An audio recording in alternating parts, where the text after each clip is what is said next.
Mateo 16, versículo 13 en adelante. Dice la Biblia, sígalo con su vista únicamente y de manera respetuosa, váyalo leyendo solamente en su mente. Dice la palabra de Dios, viniendo Jesús a la región de Cesarea de Filipo, preguntó a sus discípulos diciendo, ¿quién dicen los hombres que es el Hijo del Hombre? Ellos dijeron, unos Juan el Bautista, otros Elías, y otros Jeremías, o alguno de los profetas. Y él les dijo, ¿y vosotros, quién decís que soy yo? Respondiendo Simón Pedro dijo, tú eres el Cristo, el Hijo del Dios viviente. Entonces le respondió Jesús, bienaventurado eres, Simón, hijo de Jonás, porque no te lo reveló carne ni sangre, sino mi Padre que está en los cielos. Y yo también te digo que tú eres Pedro, y sobre esta roca edificaré mi iglesia, y las puertas del Hades no prevalecerán contra ella.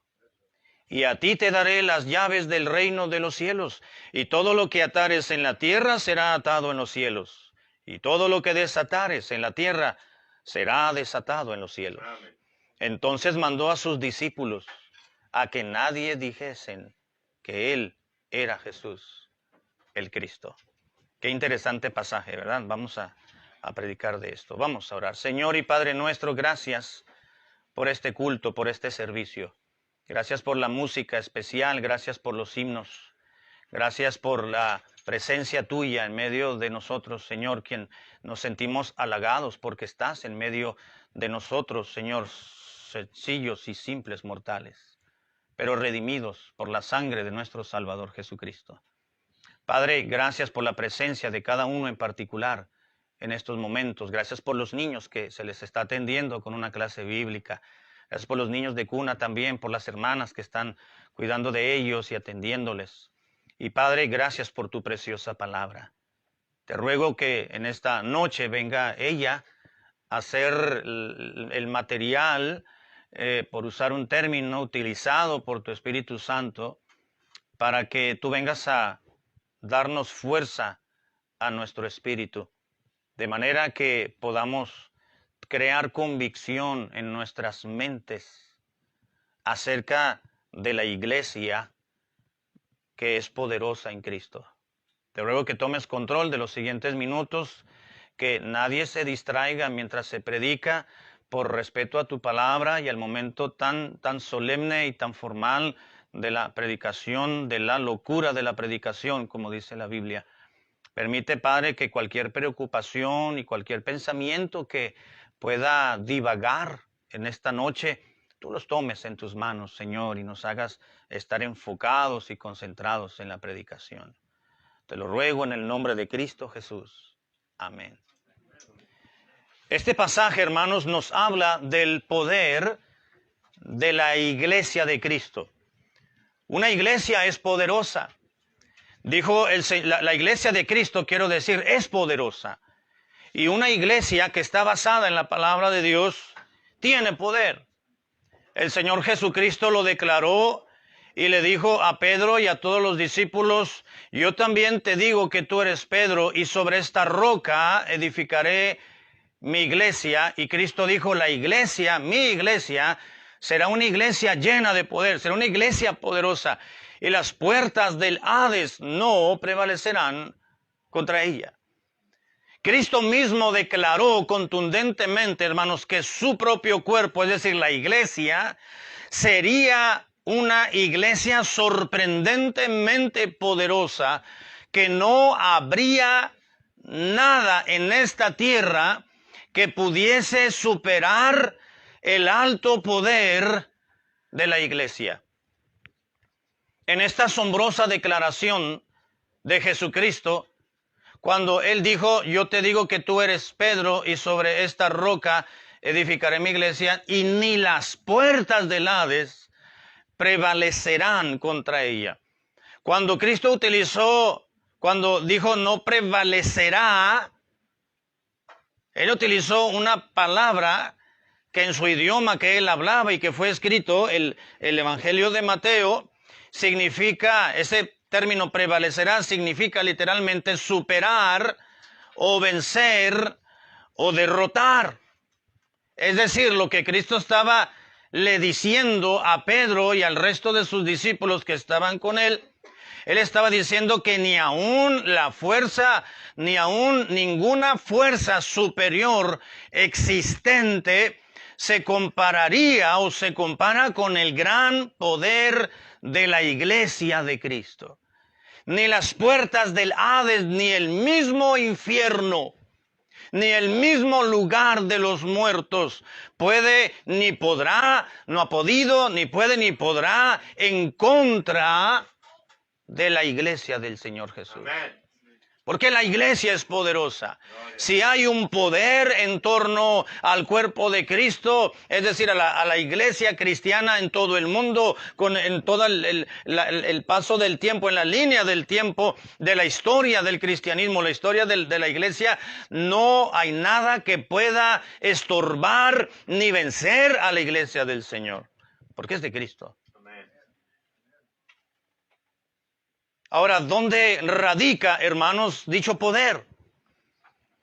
Podemos preguntar, bueno, la iglesia de Cristo, Él dijo que sería poderosa, pero ¿en dónde está ese poder? ¿Dónde podemos encontrar? ¿De dónde emana? ¿Cuál es la fuente generadora de la fuerza de una iglesia, de la iglesia cristiana? ¿Dónde radica dicho poder?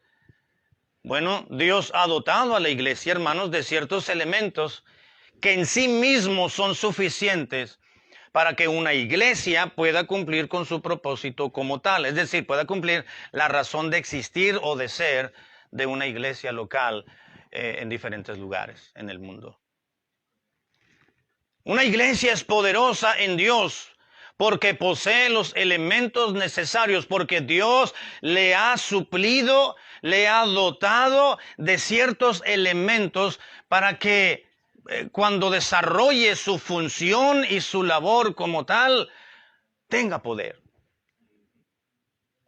Yo le aseguro, hermanos, que la hermana Eli va a sanar, porque la iglesia va a orar. Las almas llegan a ser salvas, ¿sabe por qué? Por el poder de la iglesia de la oración. Las vidas son transformadas desde el hombre más tosco y más duro de corazón. Dios lo ablanda, le cambia el corazón de piedra y le pone uno blandito como un corazón de niño. Al hombre más duro lo sensibiliza, a la mujer menospreciativa la vuelve sensible, aquel homosexual lo convierte en todo un hombre, aquella mujer de la calle lo convierte en una santa. Cuando la iglesia ora, Dios transforma porque tiene un poder transformador en el mensaje del evangelio que predica. Amén. Número 1, quiero compartirles, hermanos, 4 o 5 elementos de los cuales Dios ha dotado a su iglesia. Me refiero a la iglesia cristiana, a la iglesia bíblica, a una iglesia en particular. Una iglesia es poderosa por su fundamento real que tiene, y ese fundamento es Cristo. Cuando una iglesia está fundada sobre precisamente el cimiento correcto, es poderosa. Es poderosa. No, que mira, gracias a Dios. Qué bueno que hay lugares o grupos religiosos que ya se quitaron el nombre de iglesia. Qué bueno, porque no reflejan que son una iglesia, porque su fundamento no es Jesucristo. Hay muchas iglesias hoy en día que se han cambiado el nombre y se ponen comunidades cristianas o centros familiares y en muchos de los casos, qué bueno que no se llaman iglesia fulana de tal, porque Cristo ha tenido que ausentarse de muchas congregaciones. Porque el fundamento de muchas iglesias o de muchos grupos religiosos no es Cristo, son sus emociones, son sus sentimientos, son cualquier otra cosa, pero no el Señor Jesucristo. Cristo dijo, una iglesia es poderosa, sería poderosa. Mi iglesia, dijo Jesús, porque Él sería el fundamento o el cimiento real de ella. En Mateo capítulo 16, ya lo leímos, versículo 18, dice el versículo, y yo también te digo que tú eres Pedro y sobre esta roca edificaré mi iglesia. y las puertas del Hades no prevalecerán contra ella. ¿Qué dijo Cristo? Sobre esta roca edificaré mi iglesia. ¿Sobre Pedro?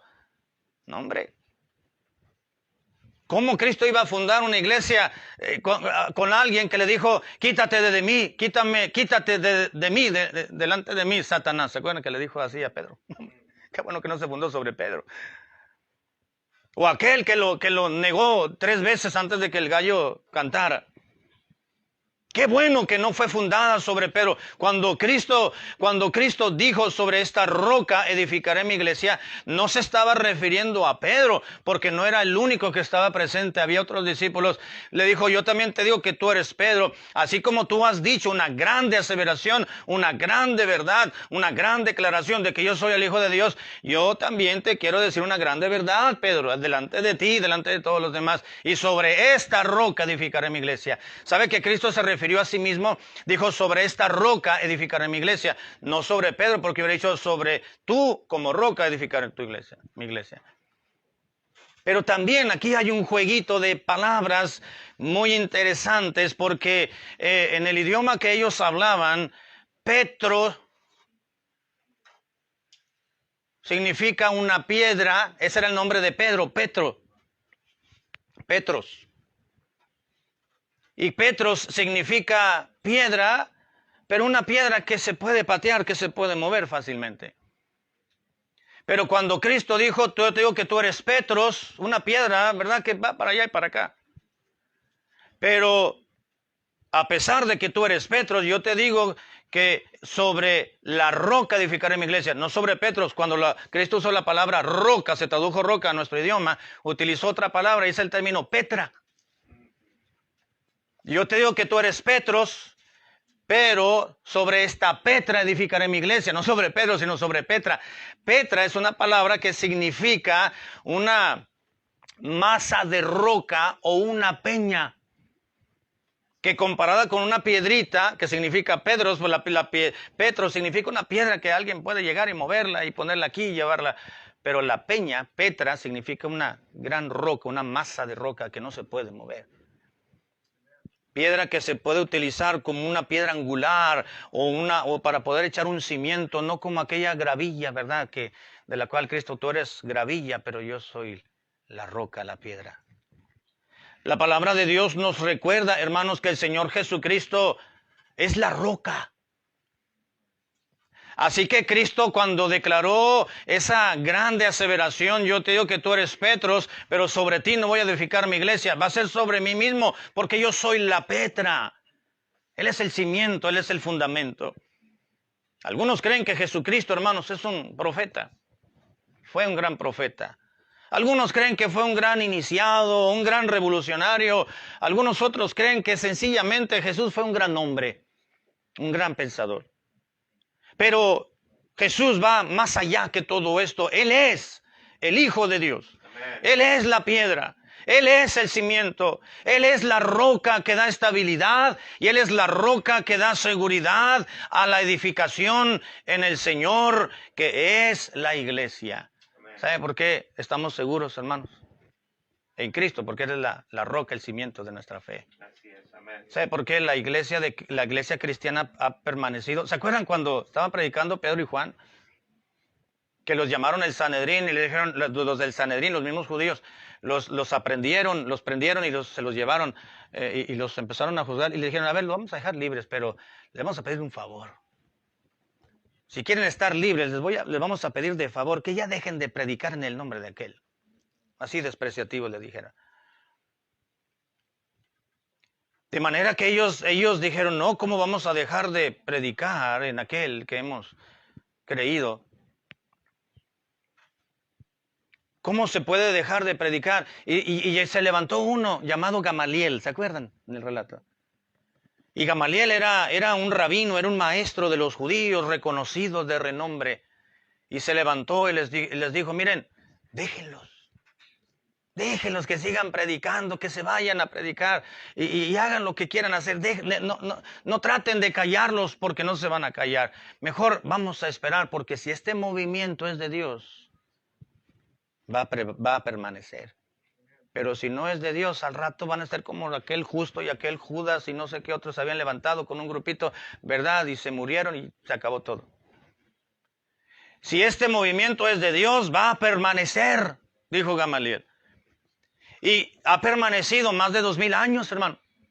Ese movimiento que ellos podemos llamarle, pero sabemos que es la iglesia cristiana, la iglesia de Cristo. Con el paso de los años, hermano, se ha permanecido y ha sido preservada la iglesia del Señor Jesús, porque ha sido fundada sobre Él, sobre el cimiento correcto. Cristo declaró que Él mismo sería la roca. La iglesia es poderosa, queridos hermanos y muchachos, por el motivo sencillo y claro de que está fundada sobre la roca que es Cristo. Primera a los Corintios, capítulo 3, versículo 11. Primera a los Corintios 3:11, el mismo apóstol Pablo nos recuerda y les recordó primeramente a la iglesia de Corinto y les dijo que la fe estaba cimentada y la iglesia estaba fundada sobre Jesucristo, quien es la roca. Primera a los Corintios, capítulo 3, versículo 11, dice en la Biblia, porque nadie puede poner otro fundamento que el que está ya puesto, el cual es Jesucristo. No se puede. Es imposible. Si la iglesia cristiana, hermanos, hubiese sido fundada sobre un hombre, estaría esparciendo veneno por todos lados, como lo hacen los testigos de Jehová, los mormones, o cualquier otra secta que va surgiendo en algún otro lado del mundo. Debe ser exaltado el Señor Jesucristo en todo momento en la vida del cristiano. Dice la Biblia en Efesios capítulo 3, versículo 21. Efesios capítulo 3, versículo 21. Dice la palabra de Dios así, Efesios 3, 21. A Él sea gloria en la iglesia en Cristo Jesús, por todas las edades, por los siglos de los siglos. Amén. Como iglesia, queridos hermanos, tenemos la consigna divina de adorar y de exaltar y de enaltecer a la roca, a Cristo mismo, como iglesia. Es el Señor Jesucristo. Pablo dijo, a Él sea gloria en la iglesia. Hermanos, todo, no se nos olvide, queridos hermanos, no se nos olvide que todo lo que hagamos en la iglesia o como iglesia, más bien dicho, como iglesia, debe de llevar gloria y exaltación a la roca, al fundador, que es el Señor Jesucristo. Amén. Y a la fundación, que es Cristo. Todo lo que hagamos. Si cantamos un himno es para gloria del Señor. Si se canta un especial con una voz privilegiada, es para la gloria de Dios, no para enaltecer al cantante, al que canta. Si damos una ofrenda generosa para la obra del Señor, la gloria sea dada a Él y no a los hombres. Si vamos a cantar un himno congregacional, vamos a cantarlo de todo corazón y con toda nuestra voz, porque debe ser Él glorificado en la iglesia. A Él sea gloria en la iglesia en Cristo Jesús. Todo debe ser para gloria de Dios. Una iglesia debe ser ordenada en todo lo que hace. Pero si no, no hay adoración, ¿verdad? Una iglesia debe de llevar a cabo en orden todo su adoración, su vida social, su vida espiritual, porque eso enaltece el nombre de Cristo. Amén. Y a Él sea la gloria en la iglesia. Cuando venga a la iglesia, querido hermano y hermana y muchachos, adoremos a Dios. Amén.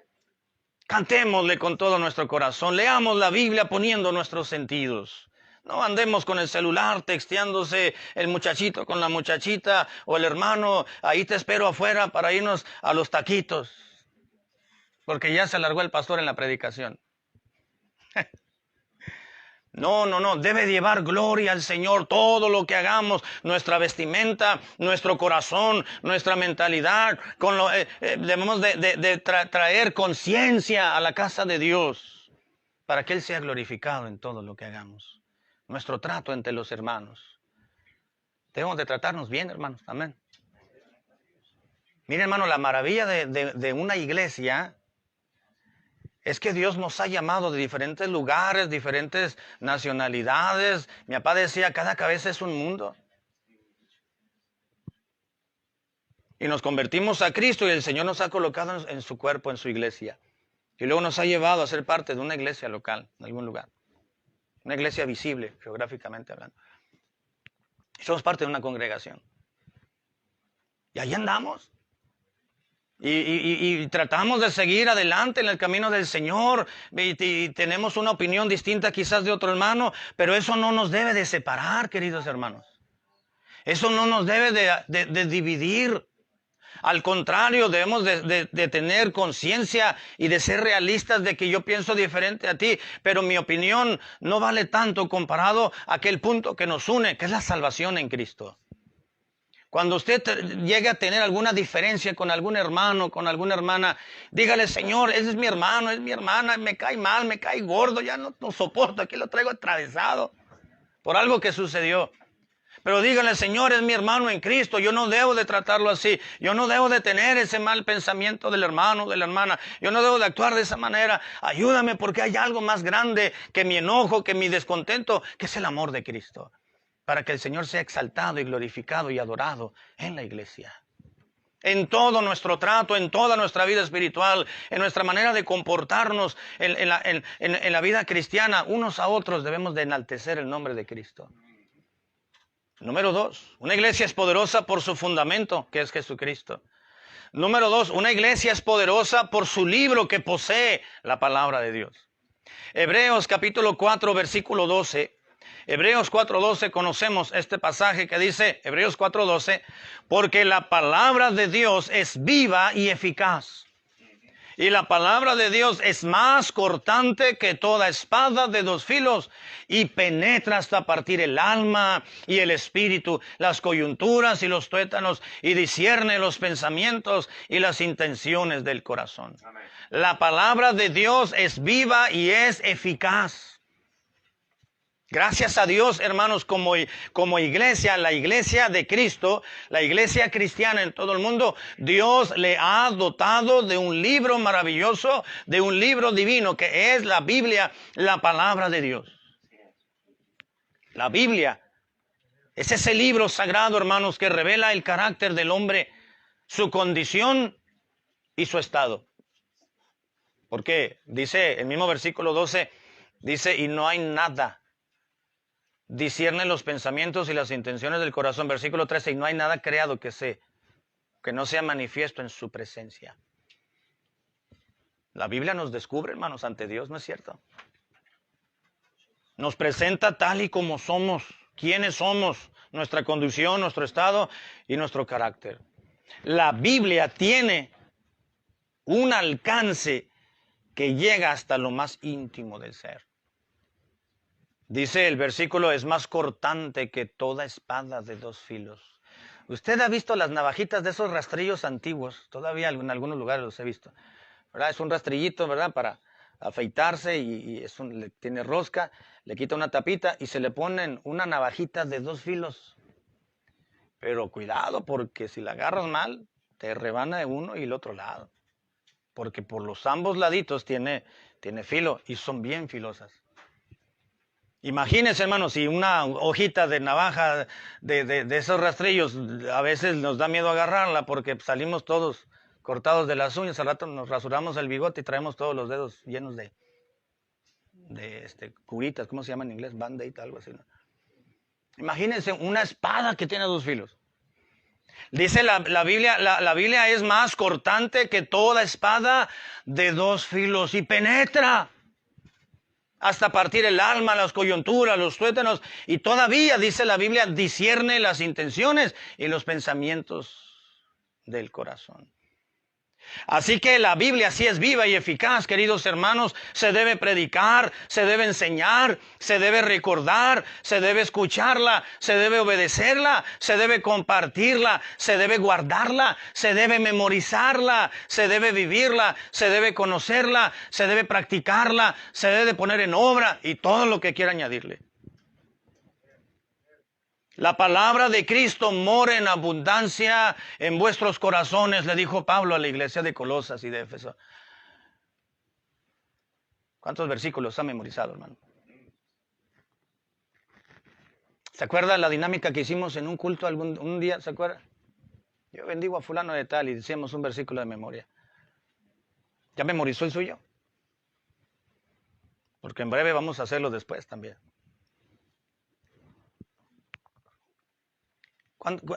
¿Qué tanta palabra de Dios usted tiene en su mente, en su corazón? ¿Cuántos años tiene en el Evangelio y cuántos versículos ha memorizado? Yo entiendo que va pasando el año y si no lo repasamos se nos van poniendo un poquito en el olvido, ¿verdad? Pero una hermana me dijo, ay, pastor, a mí ni me diga que me aprenda el versículo de la escuela dominical. Usted sabe, yo soy mayor de edad, me dijo la hermana, estoy viejita y tengo mente de teflón, todo se me resbala. Pues aunque tengamos mente de teflón, debemos de intentar que la palabra de Cristo mora en abundancia en vuestros corazones. Así que una iglesia es poderosa, hermanos, por el libro divino que posee la Biblia. Por eso se predica de la palabra de Dios. Por eso siempre usted verá a un pastor que llamado del Señor, con un llamado divino y con un anhelo ferviente y anhelante de obedecer al Señor. Usted lo va a ver siempre predicando la palabra de Dios. Usted es testigo de que el pastor Patiño siempre ha predicado la Biblia. El día que usted vea a un pastor abriendo libros de lecciones y cositas así que tienen buenos artículos, ¿verdad? Y bueno, hermanos, ahora voy a predicarles este artículo muy bueno. Mira que este lo escribió este doctorcito, no sé de dónde sea, pero aquí dice que las vacunas pues, son bien malas porque luego que no sé qué. No se las pongan, hermanos. Mira, el día que usted escuche a alguien predicar, que no esté predicando la Biblia, hermano, pues búsquese un lugar donde predica la palabra de Dios. Cuando alguien se levanta a predicar un evangelio distinto al cual hemos escuchado, hermanos, dice la Biblia, aléjate lo más, vale la redundancia, lo más lejos posible, porque aquella persona es anatema, dijo Pablo. Pero gloria al Señor, hermanos, una iglesia es poderosa, ¿sabe por qué? Porque tiene la palabra de Dios. Una iglesia que predica la palabra de Dios es poderosa, porque hay iglesias que no la predican. Amén, es cierto. Pero la iglesia es poderosa, hermano, por este sagrado libro que Dios nos ha dado, hermano. Cuando venga a la iglesia, hermano, por cierto, tráigase su Biblia si la tiene. Amén. Y también, como dice el pastor Patiño, ahí en Springfield, no se traiga el celular. Eso déjeselo allá en su casa, ¿verdad? Ya lea la Biblia. Pero no deje de tener, mire, hermano, tocar las páginas de la Biblia es algo que emociona. Amén. Uno busca los pasajes y el escuchar ese sonido, las hojas, las páginas. Nunca debemos de perder el contacto físico ni directo con la preciosa e inalterable e inerrable palabra de Dios. No la debemos de intercambiar por la tecnología. Porque mire, hermano, el día que no tengamos la Biblia y que el gobierno nos comience a ver persecución y empiecen a quemar las Biblias y todos los sagrados libros, vamos a anhelar tener un pedacito de página de la palabra de Dios. Y vamos a llorar y nos vamos a lamentar y a decir, ¿por qué no tuve mi Biblia? ¿Por qué no leí la palabra de Dios? ¿Por qué no la guardé en mi corazón? ¿Por qué no escuché la predicación y a los pastores que me decían, trae tu Biblia a la iglesia, escúchala, léela, apréndela, guárdala en tu corazón? La iglesia es poderosa, hermanos, porque Dios nos ha dado a la iglesia cristiana la Biblia, la palabra de Dios. Amén. Número 3, una iglesia es poderosa por su mensaje que predica, el evangelio. Así es. Amén. Romanos capítulo 1, versículo 16, expresó el hermano Pablo o el apóstol Pablo. Ya voy a terminar. En Romanos capítulo 1, versículo 16, dijo estas palabras el apóstol Pablo. Romanos 1, 16. Porque no me avergüenzo del evangelio, porque es poder de Dios para salvación, dice la Escritura. Dice a todo aquel que cree, al judío primeramente, pero también al griego. Aquí el griego está representando a los gentiles. El evangelio de Cristo es poderoso para salvar a un judío y para salvar a un gentil. Usted y yo somos gentiles, ¿por qué? Porque no somos judíos. Porque no nacimos en Israel. Pero la salvación es para el pueblo de Israel, para los judíos, y la salvación también es para los gentiles. A lo suyo vino, pero los suyos no le recibieron. Dijo Dios, entonces, todos aquellos que le reciban, a los que creen en su nombre, Dios les dio derecho, potestad de ser llamados hijos de Dios. No nada más el pueblo de Israel en el Antiguo Testamento, sino que en la actualidad cualquiera que crea en Cristo y le recibe, tiene vida eterna. Pablo dijo al judío primeramente y también al griego, pero ¿cómo puede ser salvo un judío o un gentil? Dice, por el evangelio. No me avergüenzo del evangelio porque es poder de Dios. Es dunamis, es decir, dinamita. Amen. Poder. El evangelio, hermanos, es poderoso. Mire, y la iglesia de Cristo, la iglesia cristiana, Dios le ha dotado del evangelio. No existe filosofía humana, ni criterio humano, ni razonamiento humano, ni movimientos que surjan humanamente hablando que se igualen a la acción transformadora que sí tiene el evangelio de Cristo. ¿No se acuerda, hermano? De que era duro de corazón. Que cuando iba algún hermano o una hermana a quererlo buscar para hablar de Cristo, no se escondía y se salía por la puerta de atrás de la casa. ¿Se acuerdan? O que se metía debajo de la cama. ¿Usted no se metía debajo de la cama, hermano? No, pero le corría, ¿verdad? ¿Verdad que sí, hermano? Viejito, ahí vienen, quieren hablar de la Biblia. Diles que no estoy. Diles que vengan después. Me voy por la puerta de atrás y allá está otro, atrás. Y él lo agarró.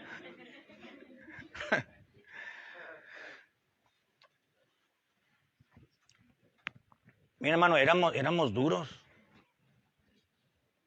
Me voy a incluir ahí.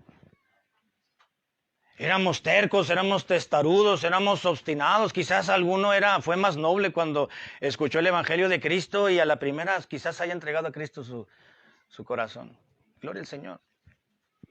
¿Sabe por qué? No fue por nuestra bonita cara si la llegáramos a tener. ¿Sabe por qué? Fue por el poder del evangelio de Cristo. Por eso fuimos salvos. Una iglesia es poderosa por su mensaje que predica el evangelio, que transforma vidas. El mejor mensaje que este mundo, hermanos, necesita escuchar es el evangelio puro de Cristo. Amen. No necesita ver marchas de homosexuales ni lesbianas y declarando sus derechos o viendo a los trabajadores en huelga. Este mundo no necesita de ello, ni de pancartas de las feministas, ni de aquellos también. No necesita ningún mensaje que no transforma vidas. El único mensaje que sí necesita este mundo escuchar es el evangelio puro de Cristo. Dice en la Biblia en 1 Corintios, capítulo 15, versículo 1, lo sabemos, lo hemos escuchado, lo hemos sabido. Es el contenido del evangelio. 1 Corintios 15, 1, dice la Biblia, además os declaro, hermanos, el evangelio que ya os he predicado, el cual también recibisteis, el cual también perseveráis.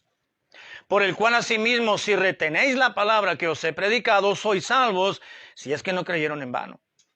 Porque aquí está el evangelio que Pablo le dice, hermanos, aquí está el evangelio que yo les prediqué. Porque primeramente os he enseñado lo que asimismo yo recibí, dijo Pablo, que Cristo murió por nuestros pecados conforme a las Escrituras, y que fue sepultado y que resucitó al tercer día conforme a las Escrituras. Este es el evangelio, hermano.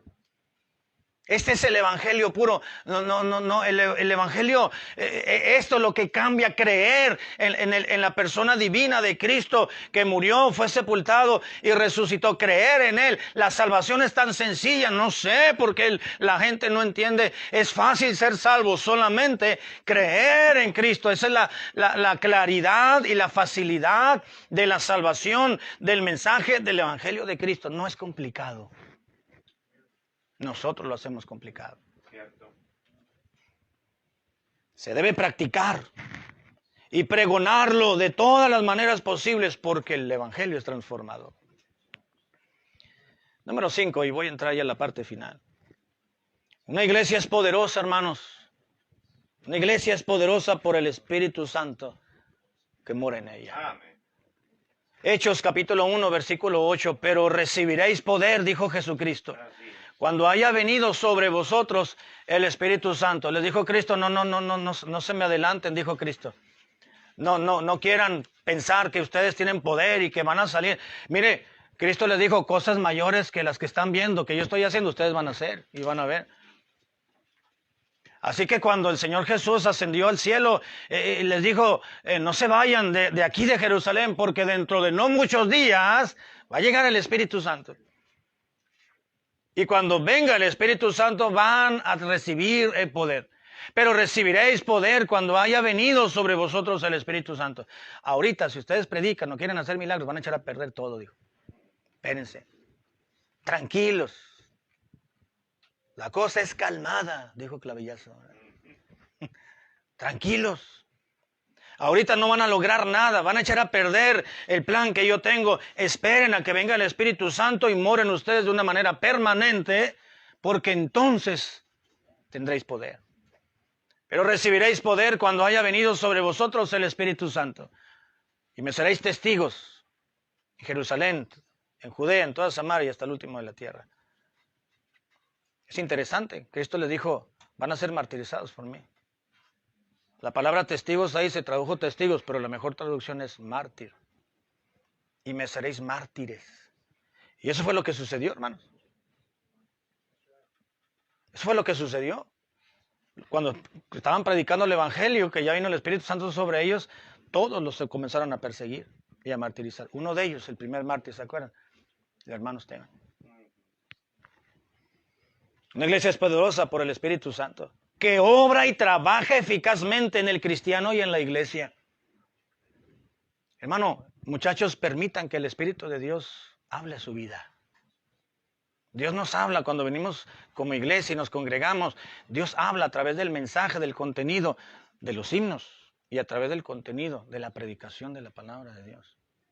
Pero usted y yo, cuando venimos a un culto, no podemos ni debemos regresar a casa siendo los mismos.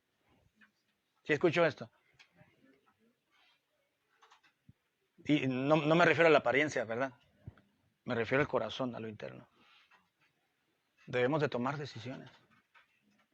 Debemos de arrodillarnos y humillarnos delante de Dios y decirle, Señor, permite que tu Espíritu Santo me convenza, me guíe, me enseñe. Quiero llegar a mi casa y quiero portarme bien con mi mujer. No le quiero gritar, no le quiero pegar, pero hay algo de mí que me explota. No quiero hablarles bien a mis hijos, quiero llevarme bien con los demás, quiero ser un buen cristiano, quiero ser una buena mujer, una buena esposa, una buena hija o un buen hijo. Ayúdame. El Espíritu de Dios está dispuesto, hermanos, pero el asunto es que no lo dejamos que reine realmente en nuestro corazón. Está en nuestra vida, pero está destronado. Es decir, Él no está sentado en el trono de nuestra vida. Es nuestro propio yo, nuestro propio ego, quien nos controla y nos dirige. Debemos ser llenos, hermanos, del Espíritu de Dios y someternos a su control. Efesios 5:18, no lo busquen, dice, ya se me olvidó. Dice el versículo, no os embriaguéis con vino, en lo cual hay disolución. Antes bien, sed llenos del Espíritu Santo. Amén. Ese sed llenos significa literalmente en el idioma que fue escrito, manteneos siendo llenados. Es decir, manténganse siendo llenos. Es una acción que debe ser continua. Ser lleno del Espíritu Santo, ser controlado, ser dominado, que el Espíritu de Dios reine y dirija nuestros pensamientos. Amén. Nuestros impulsos. Mire, usted y yo tenemos diferentes temperamentos, ¿verdad? Alguien los ha catalogado con sanguíneo, colérico, melancólico y no sé qué otro. El nombre es lo de menos. El asunto, hermanos, es que reaccionamos de una manera. Y no podemos culpar a la genética y decirle, es que mi mamá, mis abuelos, así me pasaron los genes. No. Pero ahora en Cristo, hermanos, somos nueva creación. Amén. Si alguno está en Cristo, nueva criatura es. Las cosas viejas pasaron y aquí todas son hechas nuevas. Sí podemos, hermanos, ser diferentes con la ayuda de Dios. Contamos con el Espíritu Santo. Amén. Y termino, ahora sí. Voy a terminar con el número 5. Una iglesia es poderosa, hermanos, por la oración que practica. Una iglesia es poderosa por la oración que practica. Voy a terminar leyendo Hechos, capítulo 12, versículo 5. Usted y yo conocemos la historia. Hechos 12:5, dice la Biblia, así que Bueno, permítame leer desde el versículo 1. Hechos 12:1. En aquel mismo tiempo el rey Herodes echó mano a algunos de la iglesia para maltratarles y mató a espada a Jacobo, hermano de Juan. Y viendo que esto había agradado a los judíos, dice, procedió a prender también a Pedro. Eran entonces los días de los panes sin levadura. Y habiéndole tomado preso, le puso en la cárcel, entregándole a 4 grupos de 4 soldados cada uno. Es decir, 16 soldados romanos custodiaban a Pedro, a uno. Qué sacatitos, ¿verdad? 16 contra 1 y no pudieron. Bueno, y sigue diciendo, dice, encargándole a 4 para que le custodiasen, y se proponía sacarle al pueblo después de la Pascua. ¿Para qué? Para matarlo, igual que a Santiago. Así que corría riesgo la vida de Pedro, pero dice el versículo 5, así que Pedro estaba custodiado en la cárcel, prácticamente ya estaba su sentencia de muerte. Pero, ¿se acuerda? Hay un pero. La iglesia hacía sin cesar oración. ¿A quién, hermano? A Dios. ¿Por quién? Por Pedro, por él. Por él. ¿Cómo habrán estado los hermanos en esas reuniones de oración? No te preocupes. Hablaban con la esposa de Pedro. Tú no te preocupes, hermana. Al rato tu esposo va a salir. Yo no sé. Yo no sé qué tanta confianza ellos tenían, pero lo que sí sé es que oraban. Señor, hemos tenido la noticia de que ya está en tu presencia nuestro hermano Jacobo. Y nos duele en el alma porque le hemos conocido y es tu hijo. Pero no queremos, Señor, ten piedad de nuestro hermano Pedro. Él estuvo con tu hijo Jesucristo aquí en la tierra. Él tiene mucho que enseñarnos aún. Él necesita predicarnos más, tiene más años aquí en la tierra. Tú le has encomendado una gran misión, una gran labor. Señor, ten piedad, que no lo golpeen, que no lo maltraten. Dale más tiempo, dale más oportunidad. Necesitamos de hombres como él. Los hermanos orando en la iglesia. Día, tarde y noche y madrugada seguramente.